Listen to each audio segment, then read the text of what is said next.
Hello guys, good morning. Today is March 2.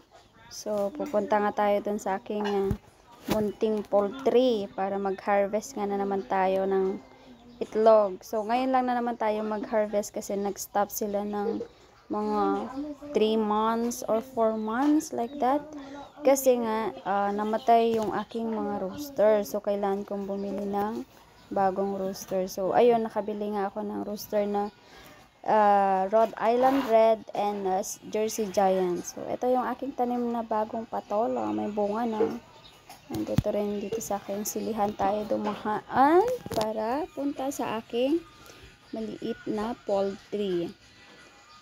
So, konti pa lang yung ma-harvest natin na itlog ngayon kasi bago-bago pa lang silang nag-itlog.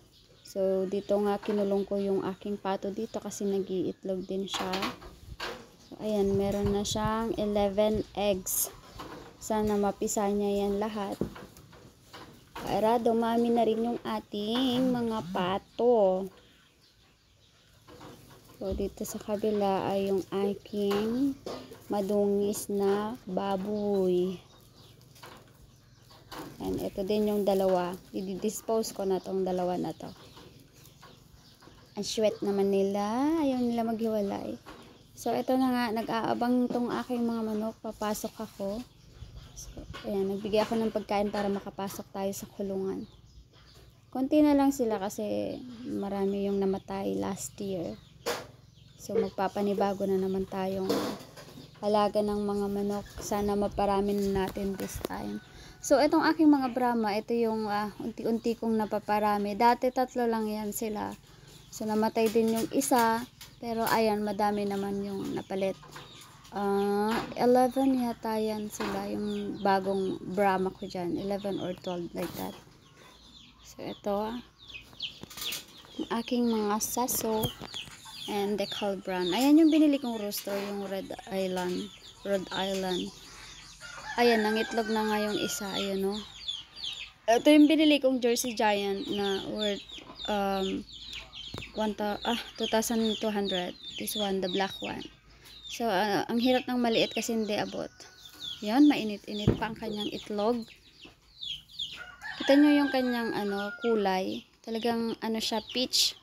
And mainit-init pa, parang bagong laba. So, ito nga ang ating mga harvest today na itlog. Hindi siya ganun karami.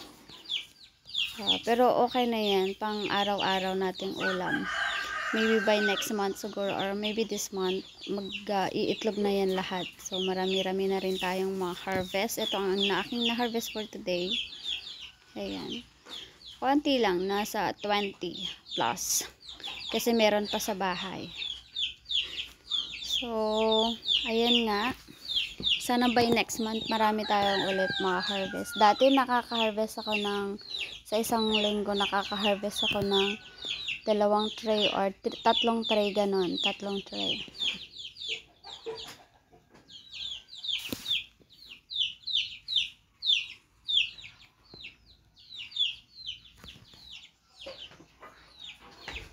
Ito na ang ating na-harvest today. So, empty na naman yung ating pake. So, sana marami yan sa susunod na linggo ulit tayo mag-harvest. Sana makahian tayo isang tray. At itong aking mga Brahma na rin na to ay malapit na rin silang mag-itlog.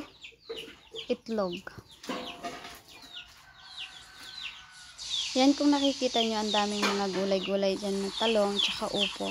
Binibigay ko yan sa kanila na merienda nila, yung mga reject namin na upo at saka yung mga reject namin talong. Ayan, nakakatipid din ako sa feeds kasi gusto nila yung mga gulay-gulay na binibigay ko para pang alternative na din ba. Tsaka binibigyan ko rin sila ng mga dahon like yung aking tanim na Madre de Agua. Maganda rin yun sa kanila. So, para maging healthy. Ayan, so yan muna ang ating for today's video. Maraming salamat mga ka-farmers sa tuloy na panonood ng aking mga videos. Sana di kayo magsawa. So, God bless everyone and happy farming. Bye!